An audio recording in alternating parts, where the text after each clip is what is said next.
Então, melhor do que a gente ficar fazendo grandes apresentações, eu acho que ele próprio, não é? Só lembrando que a gente passou o fim de semana, tivemos o prazer de convivermos esse final de semana, então algumas coisas assim, que eu mesmo não sabia, não é? Danilo é peruano, com graduação em filosofia, vê se está certo, Danilo, com graduação em filosofia em Córdoba, Argentina, não é? E mestrado e doutorado na França, não é? Ele fez seu doutorado com o Alain Touré, não é? E agora está conosco, não é? A produção todo mundo acho que inclusive já conhece. Voy a hablar en castellano porque desgraciadamente en portugués, que es a nivel oral relativamente correcto, aumenta mucho en la universidad, baja mucho en la calle.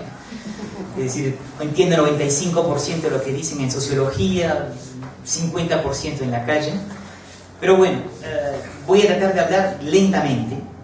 Voy a tratar de emplear la menor jerga sociológica posible, pero si voy muy rápido o si hay términos que no se comprenden, sobre todo no duden en decirme, hacerme signos para que vaya más lentos. Y aquellos que hablan castellano entre ustedes, cuando hay falsos amigos, términos que parecen próximos y que pueden dar lugar a malentendidos, no duden también en hacerlo marcar.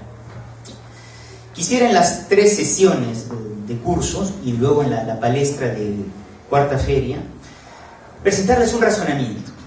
Sé que muchos de ustedes son sociólogos, otros no lo son, así que en la sesión de hoy voy a tratar de presentarles, en 1 hora y media, 2 horas un poco después, por qué me parece, en todo caso son la línea de trabajo que desarrollo, es importante o es interesante desarrollar una sociología de los individuos, voy a explicar esas diferentes vertientes, en los años que vienen. Pero antes me van a permitir, y me disculpo hacia los colegas, hacerles un pequeño retorno hacia el nacimiento de la sociología.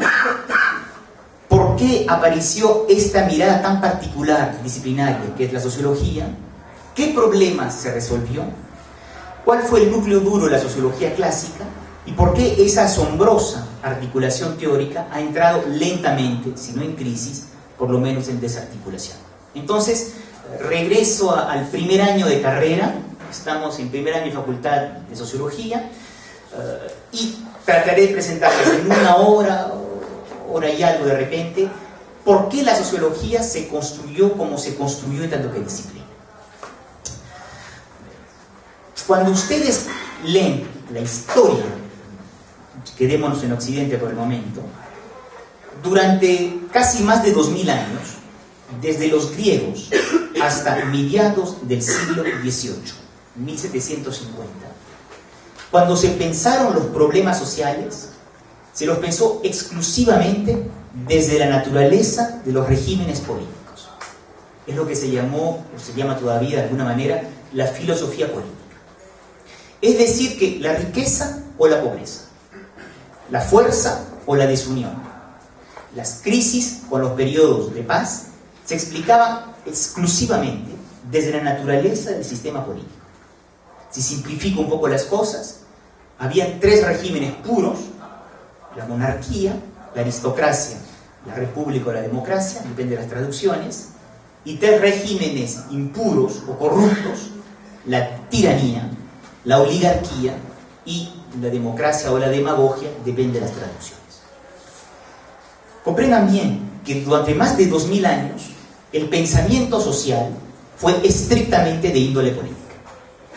Era el tipo de gobierno que explicaba los problemas, los fenómenos, la naturaleza de las sociedades. Y cuando en 1750 Montesquieu se pregunta todavía sobre las razones de los países que tenían desde su punto de vista mayor futuro, más estabilidad, la respuesta que da a la pregunta ¿por qué hay países más ricos que otros? Su respuesta fue la naturaleza de los regímenes políticos.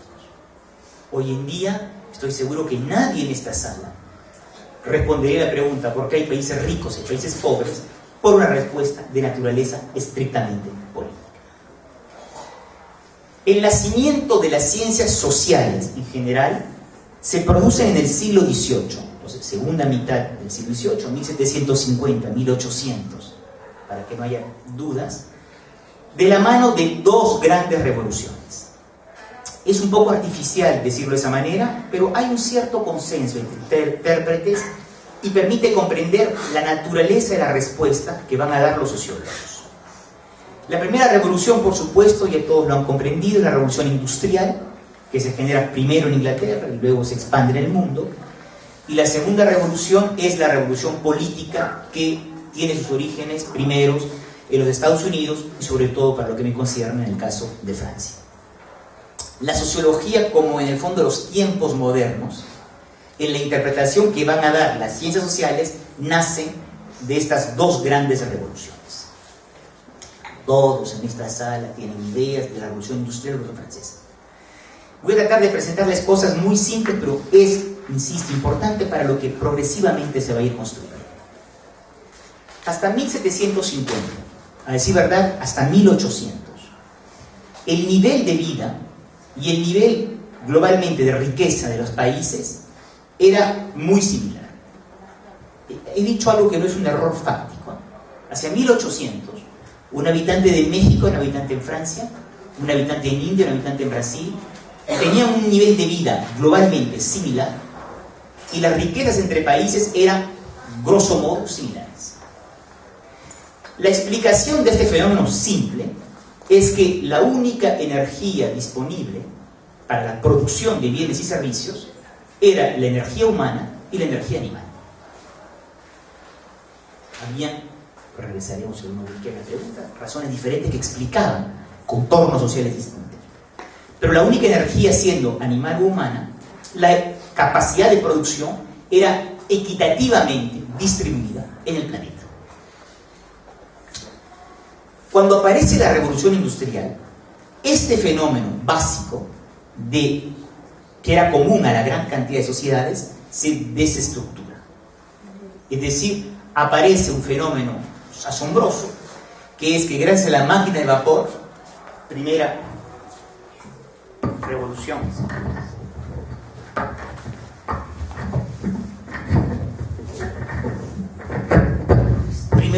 industrial, luego con la electricidad, segunda revolución industrial, y después con la que todos hemos vivido, la informática, la tercera revolución industrial, cada vez se incrementan de manera muy fuerte las capacidades de productividad. Es decir, en un mismo lapso de tiempo aumenta prodigiosamente la capacidad de producción. Es tan importante y tan simple este asunto que la primera revolución industrial, basada en la máquina de vapor, cuando se trata de buscar un indicador de incremento de productividad, se utiliza esa expresión, creo que en portugués debe ser la misma, caballos fuerza. Es decir, la energía animal se convierte en la medida de la capacidad que había en las máquinas de vapor, más tarde incluso otros motores. Con la revolución industrial en Inglaterra aparece el conjunto de muchos problemas sociales que van a ser el origen primero de la sociología. Es decir, van a comenzar a producirse, perdón por contar cosas banales, pero van a ver por qué les cuento todo esto. Aparecen las primeras migraciones de los sectores agrícolas hacia los sectores industriales. La periferia de las grandes ciudades aumenta mucho. Londres va a superar el 1.000.000 de habitantes a mediados del siglo XIX, París será a fines del siglo XIX, y sobre todo aparece una división cada vez más fuerte entre los grupos sociales, en función ya no solamente de la riqueza, sino también en la capacidad de orientar sus capacidades de producción. Para que me entiendan bien esto de manera más simple, si yo sería un profesor chino, yo contaría, y mis colegas en China cuentan esa historia de esta manera. Hasta 1800, China era el centro del mundo. Y honestamente, si uno se descentra del egocentrismo occidental, la afirmación es más que posible. Una gran cantidad de invenciones notables se habían producido en China. China gozaba de un nivel de vida comparado al que tenían otros países en la urbe, y China tenía una profunda articulación y estabilidad. En 1800, apareció esta cosa extraña, China perdió el camino de la revolución industrial. Que los países europeos, luego Estados Unidos y otros países, iniciaron antes, con mucho más éxito. Apareció un retraso industrial en China, que se tradujo por una inversión de poderes. Los europeos, en este caso los ingleses, tuvieron más poder, hicieron la guerra del opio, y China vivió un periodo difícil durante un siglo y medio. A raíz de eventos que todos conocen, desde fines de los años 70, comienzos de los 80, China recupera capacidades de producción y hace un asombroso, prodigioso avance en la revolución industrial, la tercera revolución industrial. Y China está no solamente cercando las brechas con los países desarrollados, sino que, habla el profesor de sociología chino, es más complicada las cosas, pero si habla el sociólogo chino, dirá que en 2050 China volverá a ser, y para muchos milenios, otra vez el centro del mundo. Es decir, que la historia occidental es una turbulencia pasajera en la mirada china que duró 3 siglos. Eso que el occidente llama la modernidad. Cierro el paréntesis. La revolución industrial fue uno de los grandes fenómenos a los cuales tuvo que enfrentarse la sociología. Y tuvo que enfrentarse porque, por la primera vez, el cambio, regresaré un momento, se convirtió en un elemento cotidiano y ordinario de las existencias. Eso es la revolución industrial. Se había producido de ciertas maneras durante muchos siglos, con una lenta concepción de la transformación. La revolución industrial impone el cambio como un elemento cotidiano y ordinario de la vida social. Primer gran cambio, la revolución industrial.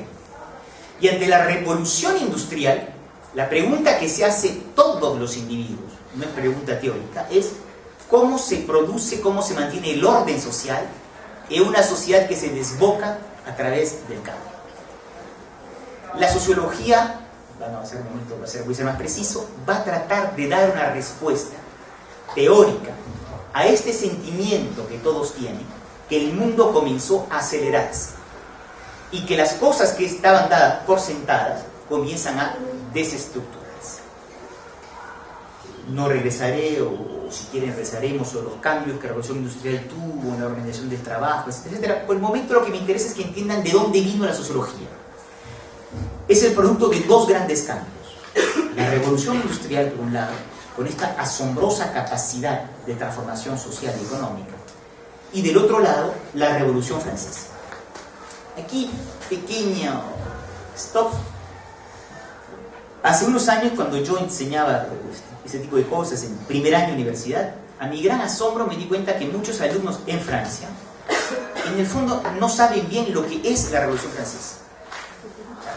No voy a preguntarles qué es la Revolución Francesa, todos me van a decir el 14 de julio, 1789, la toma de la Bastilla, algunos un poco más políticamente, no sé cómo llamarlo, dirán la decapitación del rey. Muy interesante porque la Revolución Francesa no es ni una cosa ni la otra.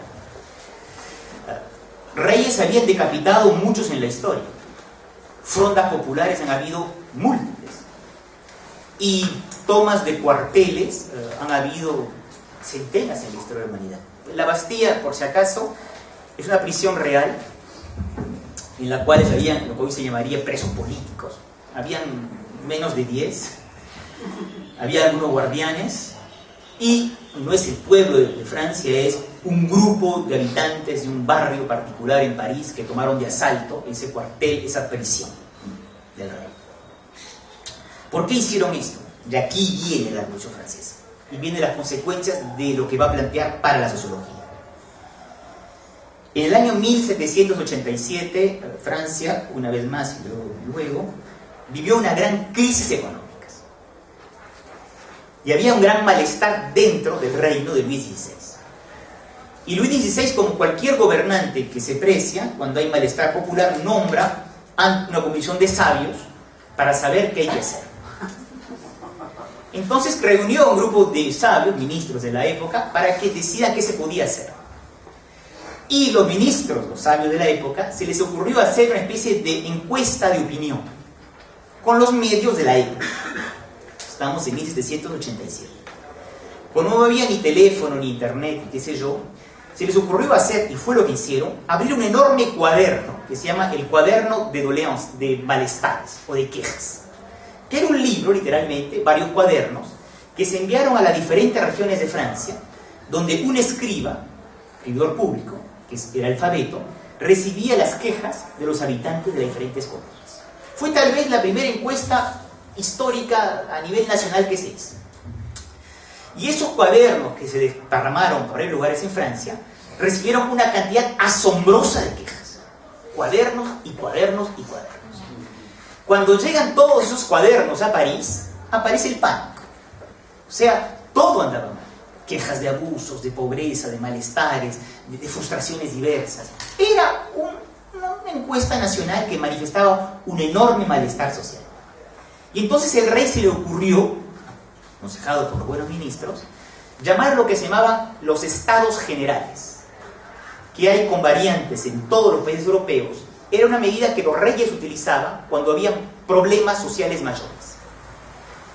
En la Edad Media, y luego en la época que estoy contando, moderna inicial, Francia estaba, como otros países europeos, dividido por estados sociales, hoy día diríamos por posiciones sociales. Y habían tres grandes posiciones sociales, tres grandes estados sociales. Cuando digo estados sociales, entiendan posiciones sociales. La nobleza, primera posición, estado social. El clero, segunda posición social. Y lo que llamaba en Francia el pueblo, que en términos técnicos se llamaba el tercer estado. Es decir, la tercera posición. O sea, a tal punto hay dificultad para nombrarlos, que los primeros tienen nombre, nobleza y clero, y el tercero es el tercer estado, la tercera posición.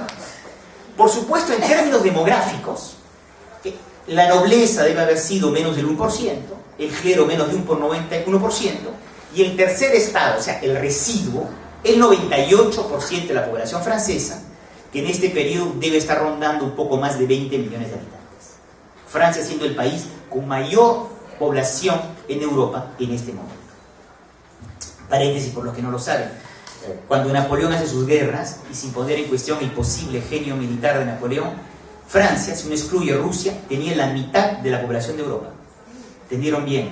Toda Europa junta, dejando la Rusia fuera, tenía la misma población que Francia. Eso explica en parte la capacidad militar que tuvo Napoleón. Cierro la discusión. Estamos en 1787, el rey decide, ante el malestar, llamar a los estados generales. En los estados generales se votaba en posición por estado, no por cabezas de representante. Entonces la nobleza, el clero, el tercer estado, eran 3 votos. En la consultación para designar a representantes apareció algo que nadie se dio cuenta. A tal punto el voto por casta, o por grupo, por estado social, era evidente. Se designaron 300 miembros de la nobleza, 300 miembros del clero y 600 miembros del estado general, del tercer estado, perdón, porque eran mucho más numerosos. Pero esta representación aritmética no tenía ninguna significación en términos de la representación social, porque en la representación social que existe, las clases sociales, se dirá más tarde, las posiciones sociales, los estados sociales, siguen una lógica jerárquica. Estamos en pleno mundo, porque es el curso de hoy, de la filosofía política. Los grupos sociales tienen una función como los órganos en el cuerpo: el que manda, el que trabaja y el que hace la guerra. Y por lo tanto, para todo el mundo, en la antigua representación, era evidente y era justo votar por estados, que representaban las grandes funciones, diríamos hoy, de un estado moderno. Pregunta simple de sociología. Ustedes son prácticos. Ustedes son miembros del tercer estado. Se encuentran en lo que se llamaban los estados generales reunidos. Miran que son 600. Miran que el clero son 300 y la nobleza 300. Saben que hay una colusión de intereses entre el clero y la nobleza y que siempre habrá 2 estados contra uno. ¿Qué es lo primero que ustedes piden? El voto por castas. Fantástica deducción, es exactamente lo que pidieron. Y si ustedes son miembros de la nobleza y del clero, van a decir, por supuesto que no. Y allí nace la Revolución Francesa. Cuando un grupo de diputados de la nobleza y el clero y la totalidad de los diputados del tercer estado deciden hacer secesión de los Estados Generales y llama lo que se llama la Asamblea Nacional, 17 de junio 1789. ¿Por qué nace esa Revolución Francesa? Porque los Estados Generales eran convocados por el rey, que guardaba la legitimidad política. Cuando nace la Asamblea Nacional, haciendo secesión de la convocación del rey, los diputados reunidos dicen que la legitimidad no está dada por Dios al rey, sino por el pueblo a sus delegados. Eso es nuevo. Por la primera vez la autoridad deja de ser descendente y se convierte en ascendente. Lo que viene luego, y casi podría ser lo que sigue hasta hoy en día, es la consecuencia de esa decisión. Porque cuando la soberanía no está más dada por el Dios al rey, sino que es dada por el pueblo a sus delegados, la pregunta que aparece es sobre qué bases se funda la autoridad y de qué manera se da ese tránsito de la soberanía popular a la representación política. No sigo con la Revolución Francesa, no es el tema del curso. En todo caso, la Revolución Francesa, como la Revolución Industrial, perdón por esta larga digresión, produce algo que va a producir la ansiedad del siglo XIX. Nadie más, entre comillas, respeta nada. No hay más orden en la sociedad. Los campesinos no empiezan más a recibir las órdenes de los propietarios agrícolas. Aparece una masa de obreros que nadie logra contener. Y la gran pregunta que empieza a obsesionar la primera y la segunda mitad del siglo XIX es cómo producir el orden social, cómo controlar este burdel, cómo hacer para que una sociedad que hasta 1750 se basó en la permanencia y el mantenimiento del orden pueda pensarse a través de la endogeneización del cambio. Eso es la modernidad. Es decir, es un burdel. Y en el burdel industrial y en el burdel político hay que encontrar mecanismos de orden. Y las ciencias sociales van a nacer para responder a esta asombrosa inquietud. Espero que soy muy sintético por necesidad, pero, ¿cómo debo decir? Estoy simplificando la historia, pero no la estoy caricaturizando. Las cosas, a pesar del simplismo que trato de darles, se pueden legítimamente entender de esa manera. Cuando una sociedad no tiene más el orden dada por la lentitud del cambio industrial, económico, ni por la permanencia de las autoridades tradicionales, la pregunta es sobre qué fundamentos se da otra vez, se produce el orden social. Y es a este trabajo que van a estar consagradas lo esencial de las ciencias sociales. Hay traducciones teóricas. El problema es profundamente empírico, histórico, estructural. Todo el mundo lo está viviendo. Y hay que darle una respuesta a este proceso. La primera gran respuesta, a decir verdad, hay dos respuestas previas y la sociología las va a robar y transformar. La primera gran respuesta de esta enorme transformación ha sido dada por los economistas, que aún no se llamaban economistas. Por los liberales, lo que se llama la economía política clásica, pero antes de ellos por los fisiócratas. Los fisiócratas, no sé por qué en la escuela, entiendo por qué, en la escuela secundaria se dice, son los autores que decían que la riqueza venía de la tierra y no del trabajo. Es cierto, pero no es lo más importante de los fisiócratas. Lo más interesante de los fisiócratas es que por la primera vez dieron con una representación cultural del orden social que es diferente a la imagen piramidal de durante 2000 años había existido. El texto lo escribió un médico economista que se llama Quesnay, Q-U-E-S-N-A-Y. Se llama el Tableau General, la cartografía general, no sé cómo la tabla general, si ustedes prefieran. Es un texto muy corto, debe tener 15-20 páginas, accesible en línea por internet. Es asombroso ese texto, supongo que no se dio cuenta de lo que había inventado, porque por la primera vez da una representación histórica diferente de un colectivo. Ya no más sobre las posiciones jerárquicas, sino a través de la circulación de los bienes y de los servicios. Producción, circulación, consumo. Es la primera vez que alguien da una representación horizontal, dinámica, global de una sociedad. El Tableau tiene miles de lagunas y de errores, pero es una representación mental distinta de la sociedad. Luego del tableau general aparece la gran invención de la economía moderna, que es la idea del mercado. Por un momento abstraigan de sus posiciones políticas, de sus opiniones, de lo que ha resultado del mercado 2 siglos después. Estamos tal vez en una de las más grandes, o tal vez la más grande invención que la teoría social ha hecho en los tiempos modernos. Es la idea que los actores individuales, haciendo lo que hagan, van a producir, gracias a una mano invisible, la metáfora es de Adam Smith, escrita una sola vez en todas las riquezas de las naciones, que es un libro de más de 400 páginas, gracias a la mano invisible van a producir un orden subterráneo. La mano invisible de Smith, por supuesto, de Adam Smith, es la providencia laicizada del Dios cristiano. Pero está la idea, y es absolutamente revolucionaria, que una sociedad puede lograr formas de articulación independientemente de toda jerarquía política. Hay un Dios escondido subterráneo que va a producir la articulación feliz de esas acciones individuales. Es una idea a la vez asombrosa, tal vez absurda, es una representación pura del espíritu. Nadie nunca podrá saber si es cierto o no, pero es una asombrosa invención intelectual, que por supuesto va a producir una crisis moral mayor. Hasta ese momento se suponía que el orden social tenía que ser producido por individuos virtuosos y que por lo tanto la política y la moral tenía que controlar los deseos y las opiniones de los actores. La gran respuesta intelectual de la economía política clásica, inglesa esencialmente, es decir, los vicios privados pueden dar lugar a las virtudes, en realidad a los beneficios públicos.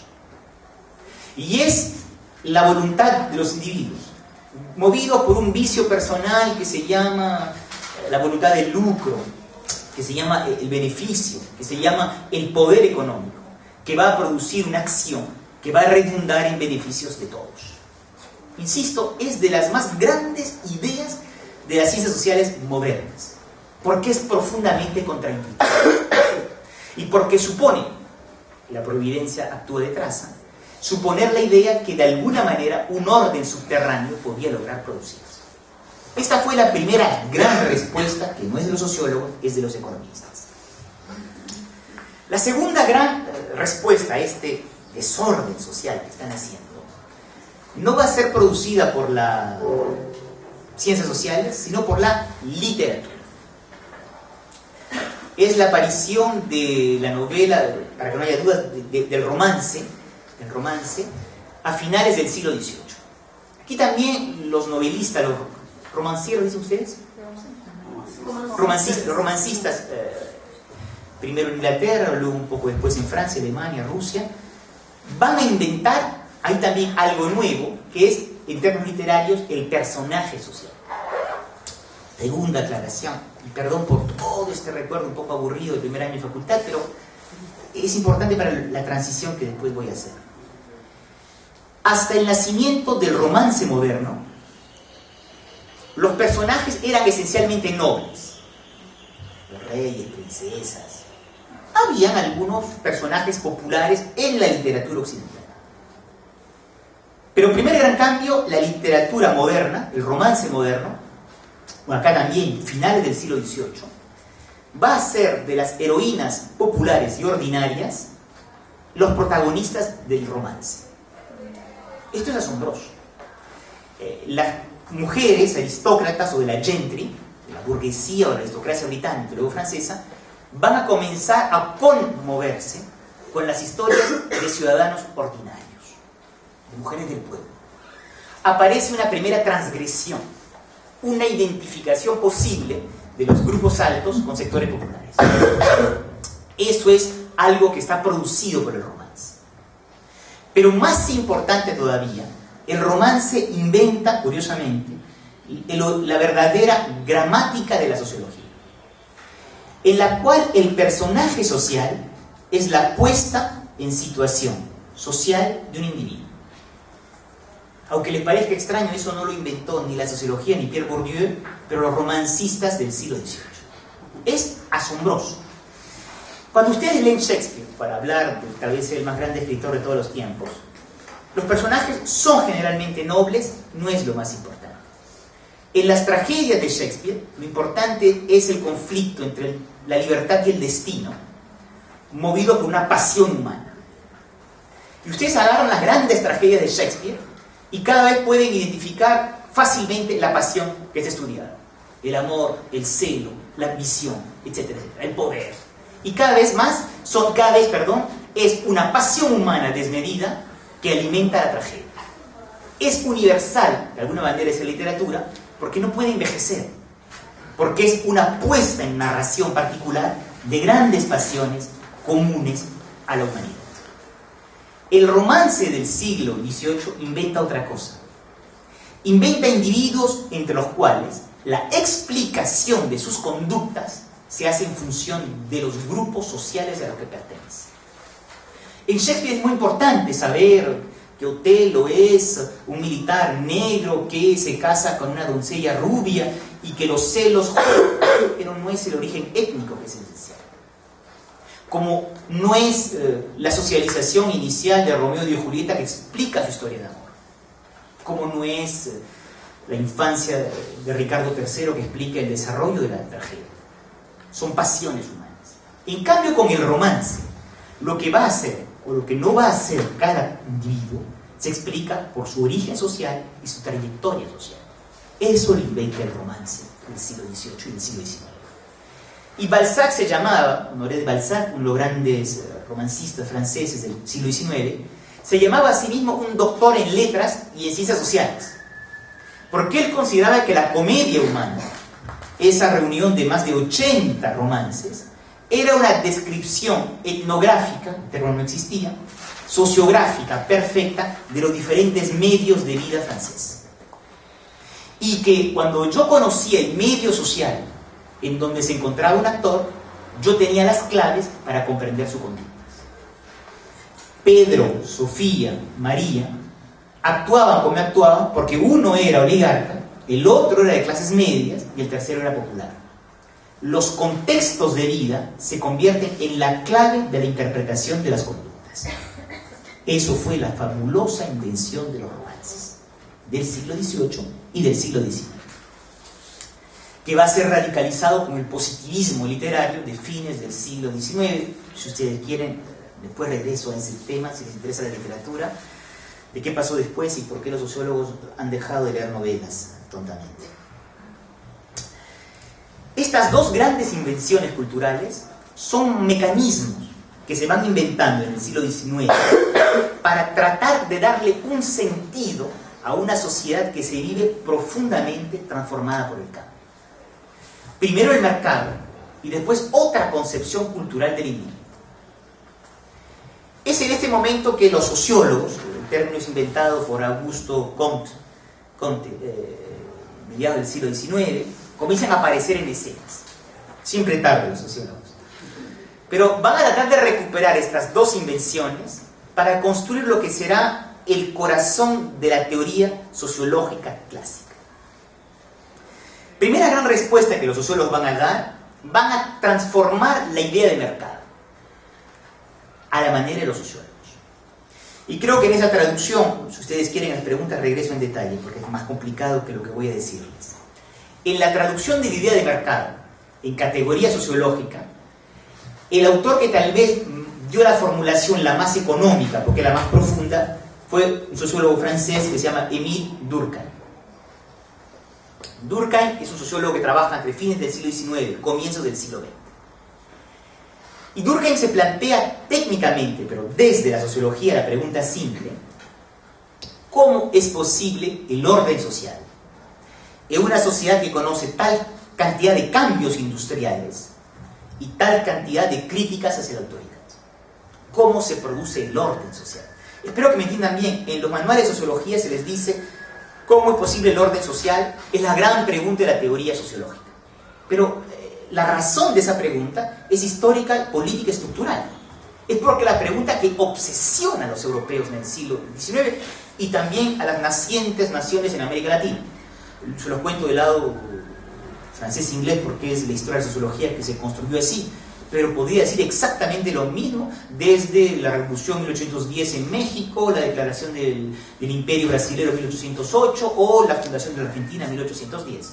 En cada lado siempre la misma reflexión: cómo hacer para que los civilizados controlen a los bárbaros y cómo producir formas estables de autoridad. Y en todos lados existe el mismo temor hacia las clases populares. Entonces, esto es común. La gran invención de la sociología, que recién aparece a finales del siglo XIX, va a ser la apuesta ya no por la idea del mercado, sino por esta idea tan profunda que Durkheim, Weber, Simmel y tantos otros retrabajaron después, que se llama la diferenciación social. Aquí también es una intuición sociológica que es una idea en el fondo contraintuitiva. Aquellos que han estudiado sociología en un solo curso, aún más los que son sociólogos, seguramente aprendieron de memoria esa extraña distinción durkheimiana entre solidaridad mecánica y solidaridad orgánica. Y los exámenes, los estudiantes siempre se equivocan, porque no entienden por qué la orgánica es más moderna que la otra. La explicación es muy simple: que Durkheim no está definiendo términos analíticos para hacerle trampa a los alumnos de los exámenes. Durkheim está pensando un problema. El siglo XIX ve una profunda división de la sociedad, cada vez más en grupos diferentes unos de otros, porque la especialización del trabajo se está incrementando a causa de la revolución industrial. Y entonces él observa que los conservadores piensan, incluso en este punto Marx es ambiguo, que es necesario detener, entre comillas, la diferenciación social creciente. Porque una sociedad donde cada vez más los actores se diferencian entre sí es una sociedad que conduce necesariamente a la explosión y la fragmentación societaria. Es la respuesta intuitiva de todo el mundo.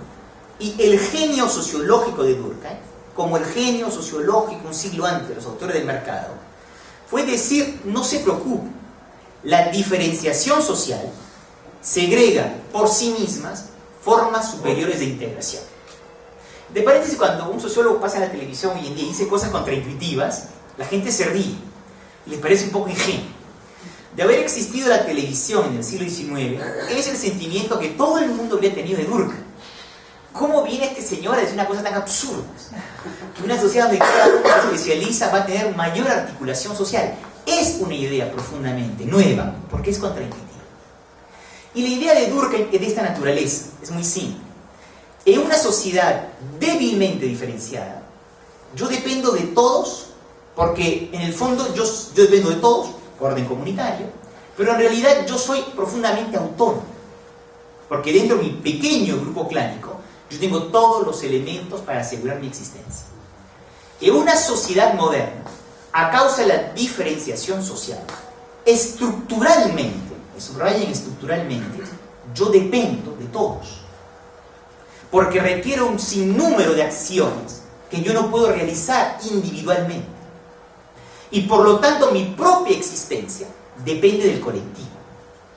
Y mientras más se diferencia socialmente una sociedad, más fuerte se convierte la solidaridad orgánica. No porque yo lo quiera o lo desee, pero porque es la consecuencia estructural de una forma de división social del trabajo. Fue la manera como los sociólogos, de alguna manera, recuperaron la idea del mercado. La idea de una profunda integración social segregada por la propia diferenciación estructural. O sea, hay una idea genial en la sociología, es esa y ninguna otra. El resto es todo mucho más banal y evidente. Esta idea es profunda y revolucionaria, porque supone que existen formas de producción de solidaridad que no dependen de la voluntad individual, pero que son construidas por las mismas estructuras sociales. La segunda gran manera como los sociólogos van a robar la idea del personaje social es mucho más directa de la deuda. Se puede discutir si la diferenciación social durkheimiana tiene o no raíces en el mercado, debates. En cambio, en la concepción del actor que va a tomar la sociología es literalmente un robo de los romancistas del siglo XIX. En primer lugar, eran los mismos medios culturales. En segundo lugar, los sociólogos leían romances en este periodo. Y en tercer lugar, los romancistas han hecho un obsequio absoluto porque han dado ya con la versión socializada del actor individual. Entonces los sociólogos van a comenzar a construir la visión sociológica del personaje social. En la primera mitad del siglo XIX, perdón, en la segunda mitad del siglo XIX, no ha quedado en muchos manuales de sociología, empieza a aparecer lo que se llaman los estudios de consumo por clases sociales. Hay equivalentes en Inglaterra, hay estudios en Francia, Leplat los hace, donde Engels, no Engels el camarada de Marx, pero Engels hizo la evaluación del consumo, observa que en función de las clases sociales, los actores no tienen las mismas prácticas culturales, no tienen las mismas prácticas económicas. Y comienza a inventarse, esta vez desde la sociología, y con el nacimiento proceso de las estadísticas, una representación que va a convertirse mayoritaria en el siglo XX, donde es en función de la posición social de clase que se va a tratar de explicar las diferentes conductas de los actores. Estadísticas del alemán quiere decir matemáticas del Estado. Es las matemáticas que se aplican al Estado, porque el Estado moderno que empieza la administración requiere de elementos matemáticos para poder gobernar. Y entonces se produce aquí la colusión entre un interés de la administración pública, el interés de los sociólogos y la aparición cada vez más consolidada de una representación consensual. Y progresivamente, gracias a los romancistas, al aparato público, los sociólogos disponen de una visión sólida del personaje social. Para que todo el mundo entienda, dime cuál es tu posición social y te diré lo que haces. Eso es todavía en mucho la sociología la mejor financiada hoy en día. Un razonamiento a dos columnas, bastante aburrida la sociología, hecha de esta manera. Una columna la posición social y la otra columna la práctica que yo trato de explicar. Y siempre existe una correlación estadística robusta, se dice, entre estas dos columnas, donde la clase fue durante mucho tiempo la mejor variable explicativa de un conjunto muy importante de actores y de acciones. Perdón por haberlos aburrido con esta larga historia, pero llego a lo que me está interesando. Las ciencias sociales nacen porque desde hace 2 siglos y medio, las sociedades están confrontadas a un problema nuevo. El cambio se ha convertido en la representación evidente de nuestras sociedades. Un antropólogo, Mbarandier, cuando analiza las sociedades africanas, habla de la ilusión esencial de la tradición, de la permanencia. La frase es muy bonita, la ilusión esencial. Hay cambios en todas las sociedades, pero esas sociedades se representaron a sí mismas como sometidas a la tradición y a la permanencia de las formas tradicionales. La sociedad moderna tiene mucho de reproducción, de continuidad y de herencia, pero van a pensarse a sí mismas como sometidas al cambio y al tráfago de la transición permanente. Y eso se explica por ese asombroso Big Bang producida por esa revolución industrial y la revolución política francesa. Los sociólogos van a tener durante 1950, que dar respuestas a la sociedad para explicarles cómo era posible, luego de esta doble gran transformación, encontrar mecanismos que produzcan el orden social. Y es por eso que en la sociología hay este pequeño tufillo de policías. O sea, la sociología siempre quiere controlar a la gente, explicar por qué la gente hace lo que tiene que hacer, por qué el orden social se desarrolla. Porque en el fondo es lo que las sociedades, de diferentes maneras, demandaron a las ciencias sociales nacionales.